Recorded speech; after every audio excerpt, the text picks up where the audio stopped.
आणि गर तितकाच चांगला आहे, पोषक आहे शरीरासाठी. पण बियांची ना आपल्याकडे किडनी स्टोन होतो ना, इकडची खूप सारी लोक जी जाणकार आहेत. आर्थिक अडचणी म्हणजे ना आर्थिक अडचणी होत्या, पण माझी सुरुवात पहिल्या एका झोपडीपासून झालेली. भात लावतो ना आपण, तर भाताचं लावणी झाली की त्याच्या सेंटरला खोचून देतात. सगळ्या लोकांचा एक विशेष म्हणजे याच्या मागचं की शेताला नजर लागत नाही, त्याचा एक लोखंडासारखे वाजतात. आता हा वाजत नाही, हा नाही वाजत, हा नाही वाजत, हे असे याला आमच्या इकडं वरे म्हणतात. तर ही एक जंगली भाजी आहे.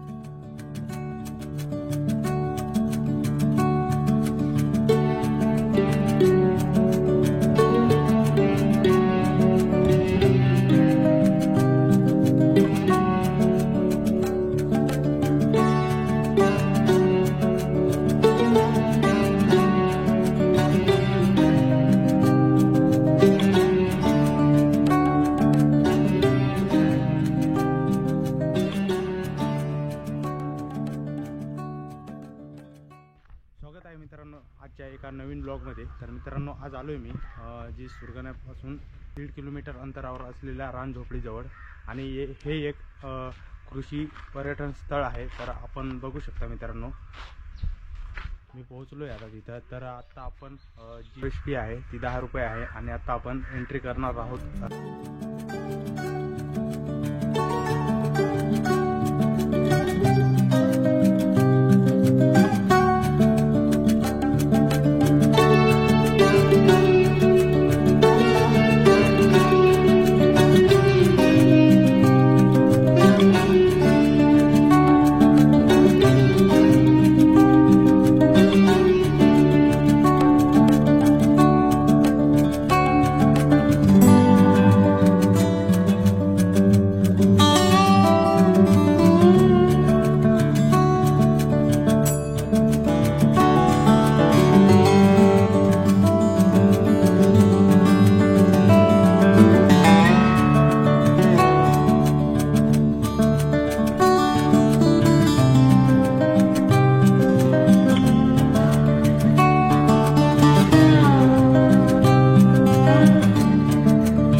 आपण बघू शकता आम्ही आहे आता रानझोपडीत, तुम्हाला सांगितलंच. आणि आता आपल्या सोबत आहेत हर्षद थविल. तर आपण आलोय रानझोपडीत. तर आपण त्यांच्याकडून काही या रानझोपडीची जी त्यांनी जर्नी स्टार्ट केली माहिती जी आहे ती जाणून घेऊया. तर दादा, जी जर्नी स्टार्ट केली तुम्ही या रानझोपडीची ती आधी कशी केली? कॉलेज नंतर आता मित्र सोबतच आहे, आता तो शिक्षक आहे, आम्ही सोबत लायब्ररीला होतो. मी 2 वर्ष अभ्यास केला, पण मला आधीपासून झाडांची आवड होती. तर मग 2 वर्षात माझी प्री पण निघत नव्हती. मग मी मूव झालो की किती वर्ष एक स्पर्धा परीक्षा द्यायच्या. मग मी शेती करायला आलो. मग मी ठरवलेलं की मला कमी खर्चामध्ये सुखात जगायचं. म्हणून मग मी इथे आलो ना तर ऑर्गॅनिक वरती काम करायचं. तर ऑर्गॅनिक काय तर आपल्याकडे रानभाज्या असतात. मी आधी रानभाज्यांचं कलेक्शन केलं, ते शेतामध्ये लावलं. मग आमच्या जेवणात तेच असतं सगळं, की आम्ही लोकांना पण जितकं शक्य झालं तितकं तेच देतो. रानभाज्यावरतीच फोकस असतं.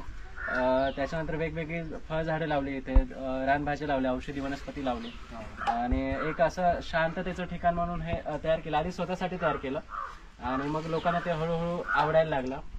मग तशी ही नंतर रजिस्ट्रेशन, गव्हर्नमेंटच्या परमिशन वगैरे असं आपण घेतल्यात आणि आता आपण रानझोपडी ॲग्रो टुरिझम म्हणून हा कृषी पर्यटनाचा प्रोजेक्ट राबवतो. मी सोबत योग शिक्षक आहे. मग योगामुळे मला खूप वेगळी लाईफ जाणवली, की एक जीवनाचा एक वेगळा अर्थ कळाला. म्हणून मग मी खऱ्या शेतीकडे वळण्याचा उद्देश तोच आहे, की मला एक आयुष्याचा एक वेगळा अर्थ कळाला. आणि तुम्ही इथं आल्यानंतर जेव्हा शिक्षण सोडून म्हणजे शिक्षण पूर्ण झाल्यानंतर तुम्ही इथं आले आणि तुम्ही ते सुचवलं का मला काहीतरी करायचं आहे, पण मग ही तुमची जी जर्नी स्टार्ट केली तुम्ही या रानझोपडीची, जी तुमच्या म्हणजे तुम्हाला कल्पना असेल आधी का काय करायचं आहे काय नाही, तर ती जर्नी स्टार्ट कशी केली, म्हणजे कसं वाटलं तुम्हाला का त्याच्यात काही आर्थिक अडचणी पण आल्या असतील?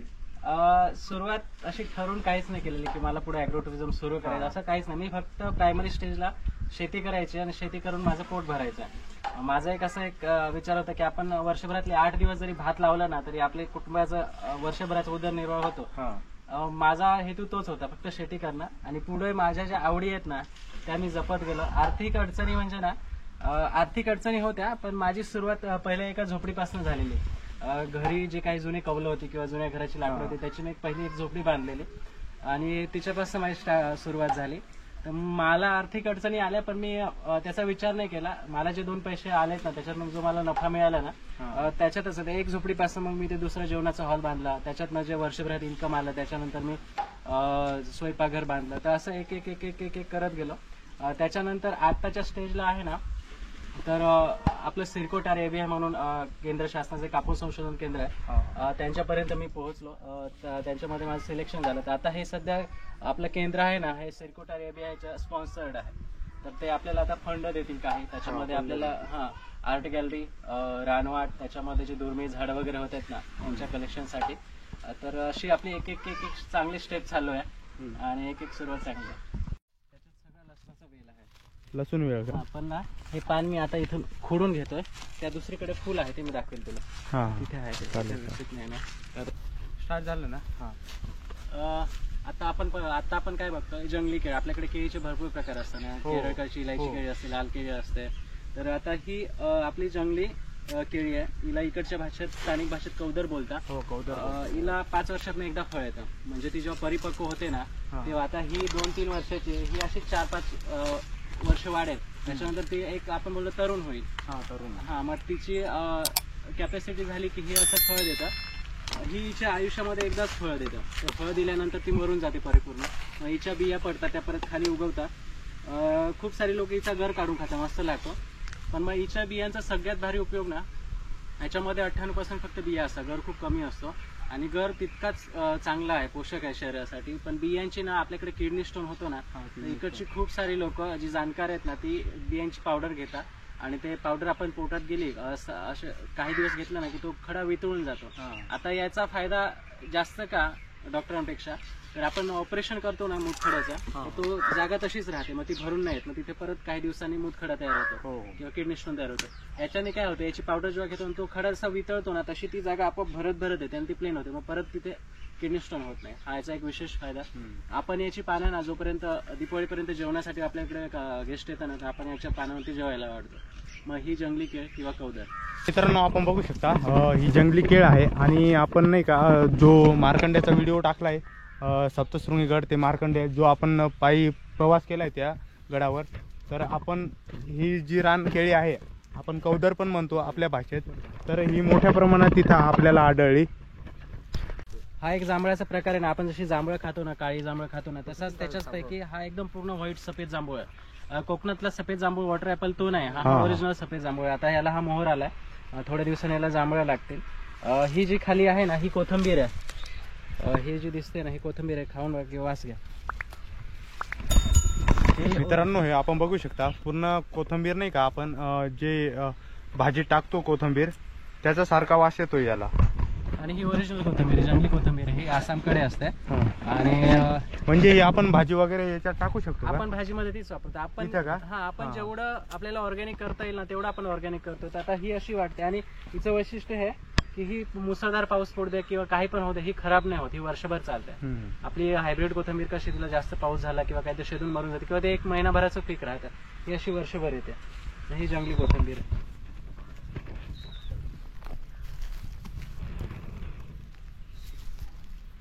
शकता हे आहे खजुरीचं झाड.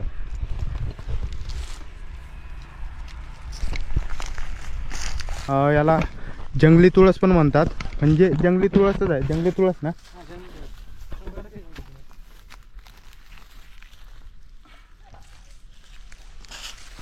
आपल्याकडे जे फणसाचे वेगवेगळे प्रकार आहेत, आपण जनरली पिवळ्या गऱ्यांचे फणस पाहिलेले असतात, हा. तर हिचे गरे गुलाबी आहेत. आता याला सध्या बाळफणस येत आहेत छोटी छोटी. मग ती बाळफणस अजून याला पूर्ण अशी मोठाली फणस नाही येत, ही बघा, ही छोटी छोटी बाळफणस. तर मित्रांनो बघू शकता, जी ही फणस आहे ही आपल्याकडे आपण जास्तीत जास्त म्हणजे आपण पिवळी फणस म्हणू शकतो. जे गरे त्याला पिवळे राहतात आणि याचे हे फणसीचे गरे असतात गुलाबी.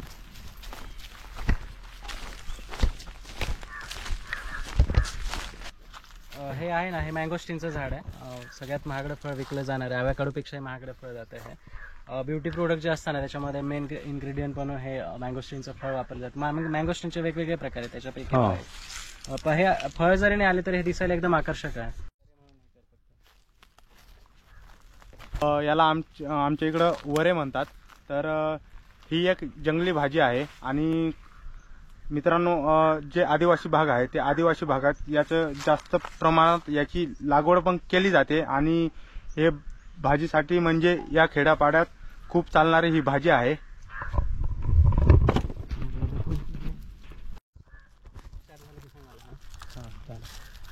आपण ज्या रानभाज्या देतो ना इथे वेगवेगळे, त्याची आपल्याकडे काही कमी प्रमाणात पण लागवड आहे, आता आपण हळूहळू वाढवतोय. त्याच्यापैकी हा कोयचीचा कंद. कोयचीचा कंद हा आपले 3-4 फूट असा जमिनीमध्ये जातो. आज जी आपण व्हेजची भाजी बनवली कोयची कंदाची, हा इथला हा जो बाकीचा वरचा भाग आहे ना, हा तोडलाय आपण, आणि हा त्याचा मेन असा रूट असतोय. मग ही कोयचीची रानभाजी.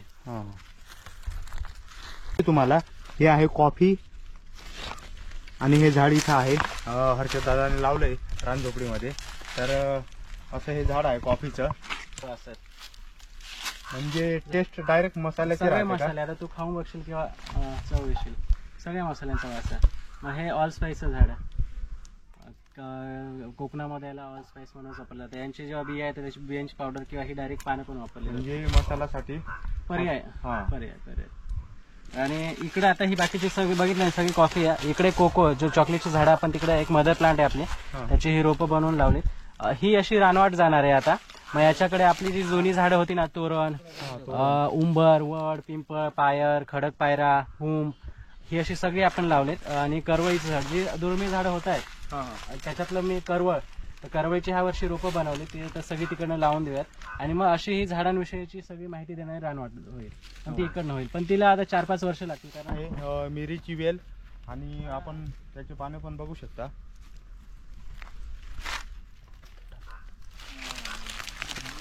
पूर्णपर्यंत तिथपर्यंत गेलाय हा वेल मिरीचा.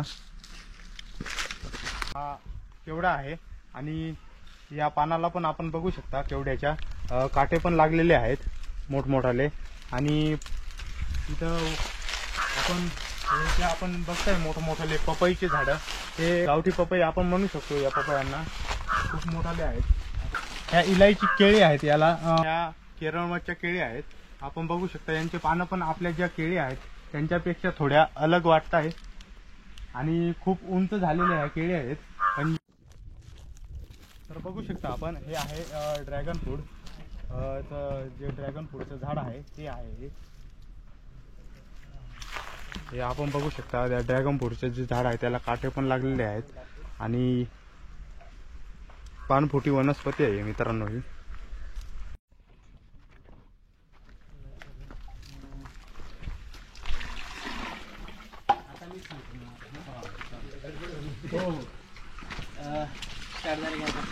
हा ना, आपल्या इकडचं स्थानिक भाषेतला ना झाड्याला लसूण, जो झाडावरती येतो, पण हा सध्या दुर्मिळ याच्यामध्ये चाललाय. आपण हा झाडांवरती लावतो. पावसाळ्यात हा असा हिरवागार होऊन येतो, आणि पाऊस गेला की असं सुप्त अवस्थेत जमामध्ये जातो. मग परत पाऊस आला की याला हिरवीगार पाने येतात. फुलं येतात त्याच्यानंतर ज्या पाकळ्या येतात ना त्या पाकळ्यांची आयुर्वेदिक लोक औषध म्हणून वापरतात. याचा का? हा याचं झाडे लसूण जशी आपण ती झाडे लसणाची हो. नाही लसूण वेलीची ती हे बघितली जसं तिला लसणासारखा सेम वास आहे ना तसं याला पण असतं.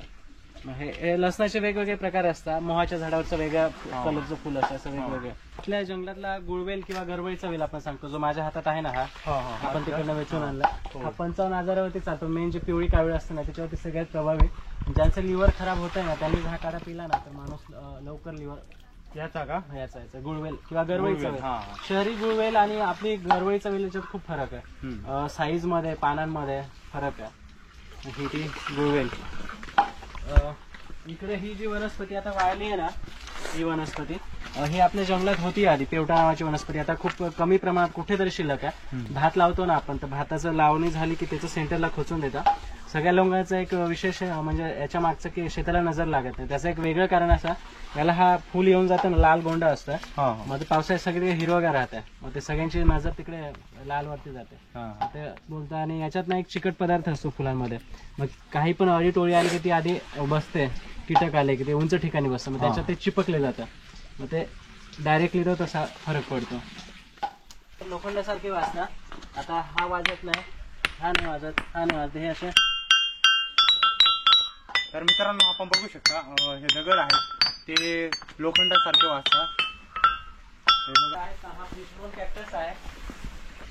वाळवंटी प्रकार आहे फिशबोन कॅक्टस. असं याचा आकार माशांच्या काट्यासारखा आहे ना. त्याच्यानंतर ही वेली कोरफड अशी वेलीसारखी वाढत जाते. हे जे काही बोनसाय बनवतोय ना आपल्या इकडची स्थानिक झाड आहेत ना त्यांची बोनसाय बनवतो. तिकडे खडक पायर आहे आंबा आहे उंबर आहे तर ही त्याची. याच्यामध्ये हे जे आहेत ना तर आपण सगळेजण याला कमळ बोलतो पण ह्या वॉटर लिली आहेत. त्याच्यामुळे हा मादीचा प्रकार याला जसं ऊन पडेल ना तसं मिटून जाईल. हा रात्री फुलतो. जेवढे तुम्हाला सगळे नर फुलेले दिसतील तेवढे सगळे नर आहेत. आपण केक खातो आणि केक वरती एक लाल कलरची चेरी ठेवली राहते ना ती याला लागते. हे थायलंड चेरीचं झाड याला लागते का? याला लागते पण आपल्याकडे मिळत नाही म्हणून पपईचं. आणि ती कधी पावसाळ्यात आता लागेल. जितकी जास्त थंडी तितकं जास्त फुलं येतात पण आता इतकं असं थंडीचं एकदम मध्येच वातावरण आहे ना तर सुरू नाही झालं अजून पण सुरुवात होईल. मग आता थोडी थोडी व्हायला सुरुवात झाली. हे बांबूचे वेगवेगळे प्रकार आहेत. आपण इथे ना प्रोजेक्टसाठी वेगवेगळे बांबूचे म्हणजे आसामचा रुपई बांबू हा ब्रँडिस आहे. त्या तिथे आपण खाली गेलो तिथे जायजेशनचा बांबू आहे जो जगातला सगळ्यात मोठा बांबू. तर अशी वेगवेगळी बांबूची जाती आहेत तर त्याच्यापैकी हा ब्रँडिस जातीचा इकडे आहे ना.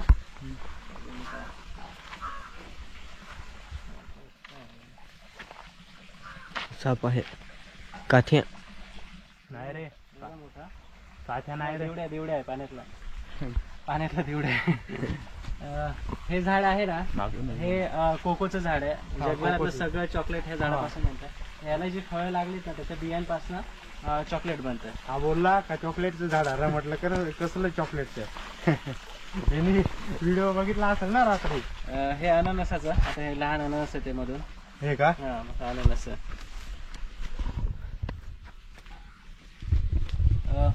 इकडे आहे ना हा स्टार फ्रूट आहे. ही जी फळं लागलीत ना इथं हा स्टार फ्रूट आहे. कमरद कोकणामधली लोक किंवा गुजराती लोक खूप खाता याला.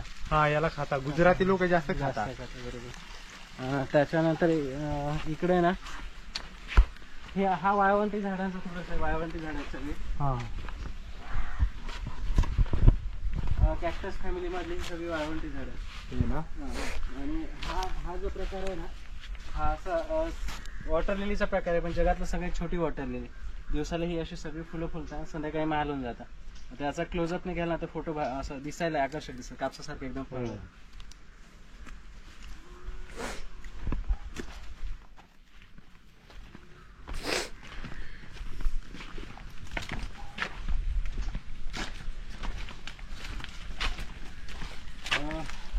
तुम्हाला तेव्हा ती लसूण वेल बोललेलं ना ती ही लसूण वेल तिची ही फुलं आता ही वाढेल. आपण जे मांडव तयार करतोय ना त्यांना हे लावायचे आहेत. हे लसूण वेल. मित्रांनो आपण बघू शकता जी लसूण वेल दाखवली तुम्हाला ज्याची टेस्ट होती लसणासारखी त्याची हे ते झाड आहे आणि हे फुलं बघू शकता आपण. तिकडे बाकी आहेत. आता हे आंबे आहेत पण त्याच्यात त्या साईडची जी झाडं आहेत ना सगळी ती आपण थोडीशी परदेशी झाडं आहेत आणि त्याच्यात जी खूप अँटिक आहेत तशी ही सगळी 35 प्रकारची फळझाडं आहेत ती. हा तर ती आता क्वारंटाईन झालीत ह्या वर्षी. आता ती लावायची आहेत पावसाळ्याच्या आधी, म्हणजे आता एखाद फूट वाढतील मग ती आपण शेतात लावायचं. ती सगळी तिकडची झाडं आहेत. मित्रांनो, आपण बघू शकता हे झाड, हे लिचीचं झाड आहे आणि खूप उंच झालेलं आहे आता. इकडे हे जी मुंग्यांची वारं राहतात ना, तर ही अशी एकदम भारी डिझाईन केली. आपल्याकडे हे अशी वारुळं राहतात. हो, पावसाळ्यात- जास्त प्रमाणात आता सध्या हा म्हणजे दिसतील. दिसतील. तर हे पावसाळ्यात काय होतं, जास्त पाऊस पडला की धुवून जात आहे. हा. ते धुवून न जाण्यासाठी आपण काहीतरी असं त्याच्यावरती दिलं ना शेल्टर ठेवून, हा. तर तो सुरक्षित राहतो. हा.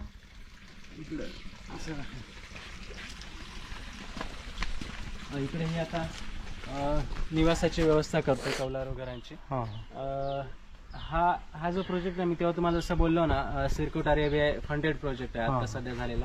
तर त्याच्यातून मला जे फंड मिळालेला ना, तर त्यांच्या मदतीने मी आता हे निवासाची व्यवस्था केली. हा. अशी कौलाची घरं बांधतोय आता. त्याच्यातनंच आता मी एक रानवाट मधाचा प्रोजेक्ट आणि इतर गोष्टी त्याच्यामधनं करेल.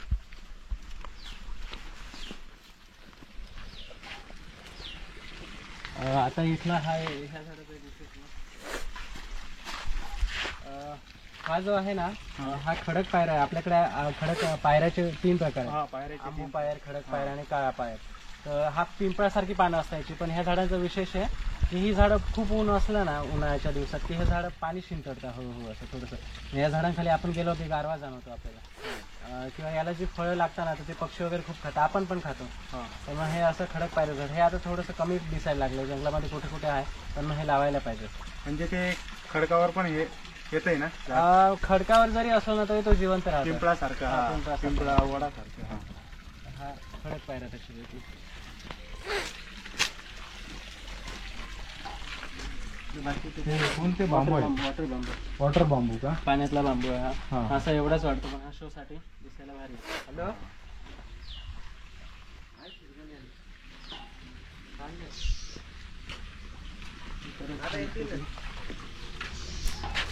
फणस आहे ना हे?